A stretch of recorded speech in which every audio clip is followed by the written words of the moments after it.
Kontribusi gabungan sebesar $649 juta dari Amerika Serikat dan $49 juta dari pemerintah Indonesia adalah salah satu realisasi kerjasama Indonesia-Amerika yang disepakati Presiden Joe Biden dan Presiden Joko Widodo di sela KTT G20 November tahun lalu.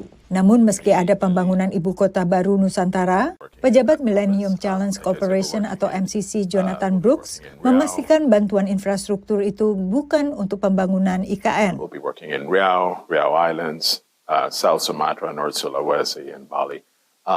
And so our program does not seek to work on the transition to a new capital. Sementara itu, ekonom Amerika yakin pemerintahan Biden tidak akan gegabah dalam membantu pembangunan IKN yang mengundang kontroversi. Notion of building a new capital, that's terribly expensive. We're talking billions and billions of dollars, and not a very practical idea. Participate in the technology of that, but I think the U.S. would be skeptical about giving money for the actual construction of all the buildings and the clearing and the roads and so forth. Sejak awal pemerintahannya, Presiden Biden menaruh perhatian pada rencana Presiden Jokowi memindahkan ibu kota negara Indonesia dari Jakarta ke Kalimantan Timur. Pemindahan itu oleh Presiden Biden dinilai sebagai langkah strategis sekaligus jalan keluar untuk menyelamatkan lingkungan.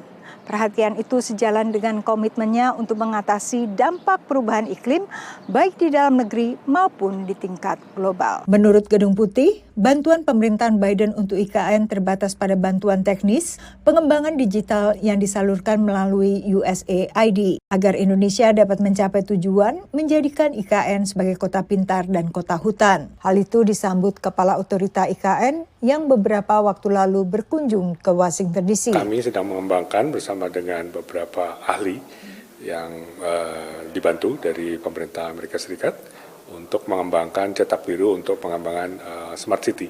Bagaimana kota itu nanti akan menggunakan digital technology untuk membuat e-governance. Pihak berwajib Indonesia belum lama ini mengungkap sejumlah kasus korupsi terkait pendanaan infrastruktur, termasuk dugaan penyelewengan dana yang melibatkan direktur dan pejabat PT Waskita Karya, yang diperkirakan merugikan negara hingga 2,5 triliun rupiah.